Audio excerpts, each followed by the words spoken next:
जय हिंद। मैं अजंत कुमार आप सभी को अपने यूट्यूब चैनल में स्वागत करता हूं। यदि इस चैनल पर आप नए आए हैं तो इस चैनल को सब्सक्राइब कर लें और बेल आइकन प्रेस कर लें ताकि रेलवे ग्रुप डी, एनटीपीसी तथा अन्य एग्जाम का तैयारी अच्छे से हो सके। तो आज हम लोग देखेंगे नंबर सिस्टम का, जो रेलवे ग्रुप डी और एनटीपीसी में क्वेश्चन पूछा जा चुका है, वही क्वेश्चन है नंबर सिस्टम का। और ये क्लास है 4th क्लास नंबर सिस्टम का। चलिए देखते हैं 4th क्लास में 17 नंबर क्वेश्चन। 17 नंबर क्वेश्चन कह रहा है कि 1 से 10 तक की संख्या के वर्गों के योगफल की गणना कीजिए। देखिए, ये एनटीपीसी रेलवे 30 अप्रैल 2016 को सेकंड पाली में पूछा गया क्वेश्चन है। देखिए 1 से 10 तक की संख्या का वर्ग है, उसका योगफल निकालना है। तो 1 का स्क्वायर हो जाएगा, प्लस में 2 का स्क्वायर, प्लस में 3 का स्क्वायर, प्लस में 4 का स्क्वायर, प्लस में 5 का स्क्वायर, 6 का स्क्वायर, 7 का स्क्वायर, 8 का स्क्वायर, 9 का स्क्वायर और 10 का स्क्वायर। अब देखिए 1 का स्क्वायर हो जाएगा 1, 2 का स्क्वायर 4, 3 का स्क्वायर 9, 4 का स्क्वायर 16, 5 का स्क्वायर 25, 6 का स्क्वायर 36। अगर इस तरह से जोड़ते जाएंगे तो टाइम बहुत लग जाएगा और जोड़ने में परेशानी भी होगी और गलत भी होने का ज़्यादा चांस रहेगा। तो चलिए इसको हम सूत्र से करते हैं, कैसे होगा। तो देखिए इसका सूत्र है n into n plus 1 2n plus 1 बटा में 6। n हो गया पदों की अंतिम संख्या। तो ये कौन है अंतिम संख्या? 10। तो 10 हो गया n बराबर, यहाँ n की जगह क्या रखना है? 10 रखना है। तो 10 और प्लस में 1, फिर यहाँ है 10, 10 दूना 20 हो जाएगा, 20 प्लस 1 बटा में 6, 10 और 1 11 हो जाएगा, 10 गुने 11। अब ये देखिए 20 प्लस 1 हो जाएगा 21 बटा में 6,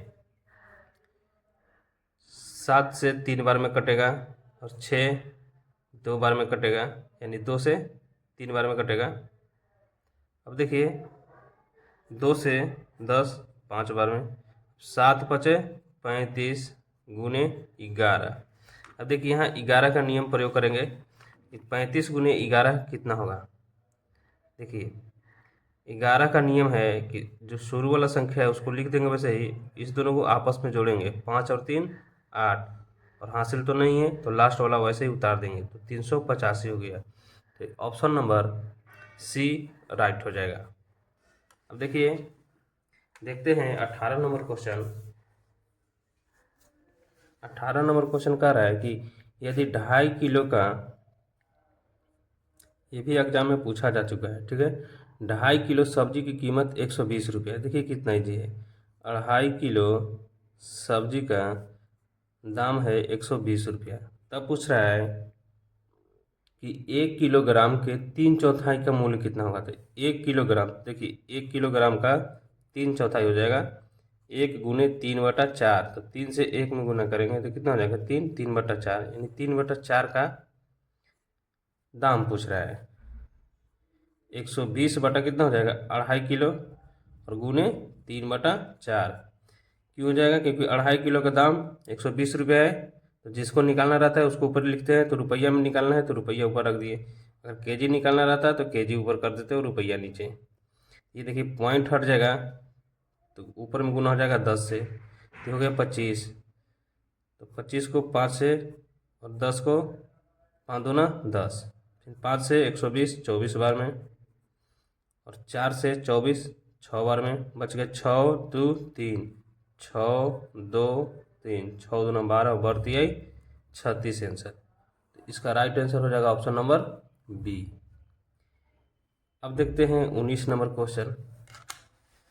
19 नंबर क्वेश्चन कह रहा है कि एक विद्यार्थी ने जितने प्रश्न सही किए उससे 3 गुने गलत किए। यदि उसने कुल 76 प्रश्न हल किए तो उसने कितने प्रश्न सही सही हल किए। ये मोस्ट इम्पोर्टेंट क्वेश्चन है। तो देखिए लिखेंगे यहाँ कि माना कि सही प्रश्नों की संख्या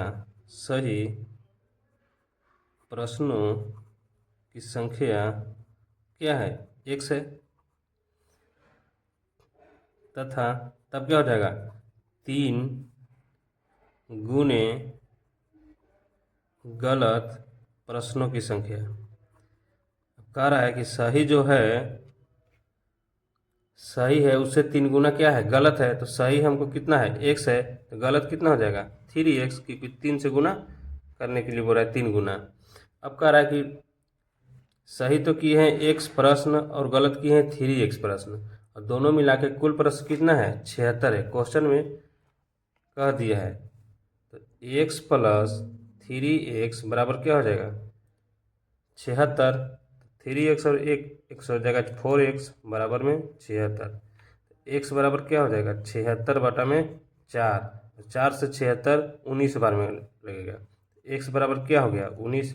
अब पूछ रहा था कि सही कितना प्रश्न है, तो देखिए सही प्रश्नों की संख्या क्या माने थे, x माने थे, इसलिए 19 क्या हो जाएगा आंसर हो जाएगा। तो ऑप्शन नंबर सी राइट हो जाएगा। देखिए 20 नंबर क्वेश्चन कह रहा है, 20 नंबर बहुत ईजी है।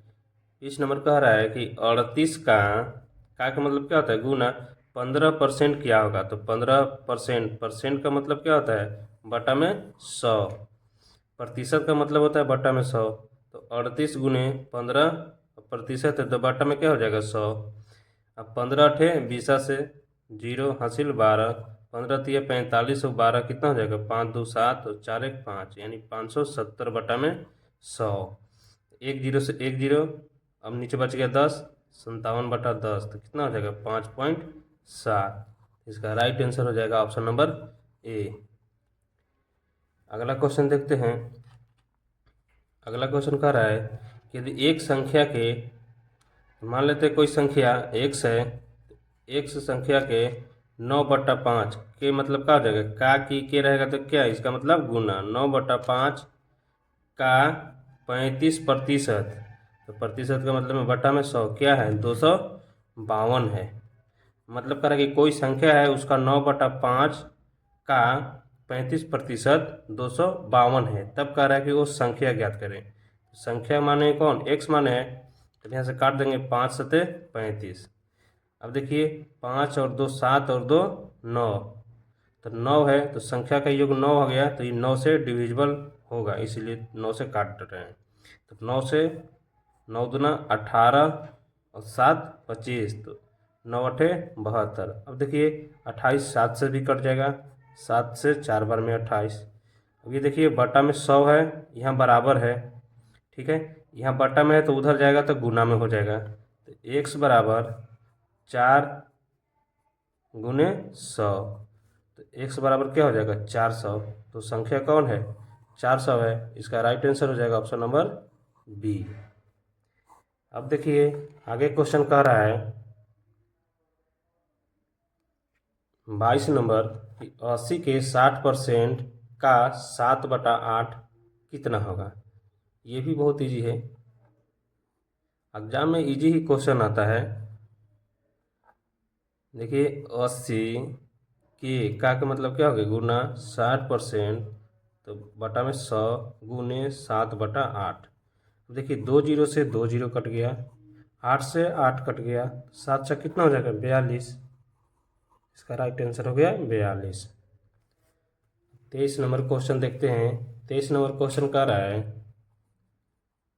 कि 200 का कितने प्रतिशत 95 होगा। मतलब कह रहा है कि 95 जो है 200 का कितना प्रतिशत होगा। तो 95 बटा में 200, प्रतिशत का मतलब क्या होता है गुने 100। अगर प्रतिशत निकालने के लिए कह रहा है तो गुना 100 से कर देंगे, तो 2 जीरो से 2 जीरो, तो 95/2 हो गया। तो 95/2 हो गया, तो 2 से काटेंगे तो कितना हो जाएगा 47.5। तो कितना हो गया 47.5%। 47.5% आंसर ऑप्शन ए राइट हो जाएगा। अगला क्वेश्चन कह रहा है 24 नंबर कि दो लगातार सम संख्याओं का गुणनफल 528 है तो छोटी संख्या ज्ञात करें। अब देखिए, दो लगातार सम संख्या कह रहा है तो सम संख्या का डिफरेंस क्या होता है? 2, 4, 6, 8, दो का डिफरेंस होता है। तो मानेंगे कि जो पहला है सम संख्या x है और दूसरा है x + 2, ठीक है। और दोनों का गुणनफल कितना है? 528। तो x × x + 2, गुणनफल का मतलब गुना हो गया, बराबर में 528। ये हो जाएगा x² प्लस में 2x बराबर में 528। अब देखिए, x² प्लस में 2x माइनस में 528 बराबर में हो गया 0। अब इसको गुणनखंड तोड़ना पड़ेगा। क्या करना पड़ेगा? गुणनखंड। तो देखिए, इस तरह से हम लोग नहीं बनाएंगे, इसको ट्रिक से बनाएंगे। देखिए ट्रिक कैसे बनाएंगे। ऐसे बनाएंगे तो बहुत ज़्यादा टाइम लग जाएगा। दिया है गुणनफल दोनों का 528। कितना दिया हुआ है? 528। ये 528 किस स्क्वायर के नज़दीक है? ये है 23 के नज़दीक। अगर एक जोड़ देंगे तो कितना हो जाएगा? 529। तो 23 का हो जाएगा, तो ये हो जाएगा 23 के स्क्वायर के नज़दीक। अब 23 के आगे क्या हो जाएगा? 24, और 23 के पीछे क्या हो जाएगा? 22। अब पूछ रहा था कि छोटी संख्या कौन है, तो 23 से जो छोटा है वही संख्या क्या हो जाएगा? आंसर हो जाएगा। ऑप्शन नंबर सी राइट हो जाएगा, यानी 22 आंसर हो जाएगा। वैसे ही अगला क्वेश्चन देखते हैं, 25 नंबर। कह रहा है कि दो क्रमागत विषम संख्याओं का गुणनफल है। इसको भी ऐसे ही बनाएंगे, सम संख्या रहे या विषम संख्या, दोनों का ट्रिक एक ही है। 399 है, 399 है, किस स्क्वायर के बीच है? नज़दीक है 20 के। 399 प्लस में 1 तो 400 हो गया। तो 400 का स्क्वायर होता है 20। इससे एक आगे बढ़ेंगे तो कितना हो जाएगा? 21, और इसके एक पीछे जाएंगे तो 19। कह रहा है छोटी संख्या, तो छोटी संख्या कौन है? 19। तो ये यही आंसर हो गया, यानी ऑप्शन बी राइट हो जाएगा। इस वीडियो का लास्ट क्वेश्चन देखते हैं। 26 नंबर क्वेश्चन कह रहा है कि पाँच क्रमागत सम संख्याओं का औसत 40 है। देखिए, 5 क्रमागत सम संख्याओं का औसत 40 है, तो सम संख्या का डिफरेंस कितना होता है? 2 होता है। तो इन संख्याओं में से सबसे छोटी संख्या का मान ज्ञात करें। देखिए, टोटल जो संख्या है 5 गो है, तो एगो तो पहले ही दिया हुआ है, औसत 40 है। तो 2 गो इधर संख्या होगा और 2 गो इधर होगा। औसत का मतलब होता है कि बीच वाला संख्या। तो 2 गो इधर और 2 गो इधर, तो 40 और 2 42, 42 और 2 44। अब इधर हो जाएगा 2 कम 38, और इधर 2 कम 36। अब यहाँ देखेंगे कि 38 और 36 है, 40 है, 42 है, 44 है। 1 2 3 4 5 को सम संख्या हो गया। अब उसका कह रहा था कि सबसे छोटी संख्या कौन है, तो सबसे छोटी इसमें कौन है? 36 है। इसलिए 36 क्या हो जाएगा? राइट हो जाएगा आंसर, यानी ऑप्शन नंबर बी।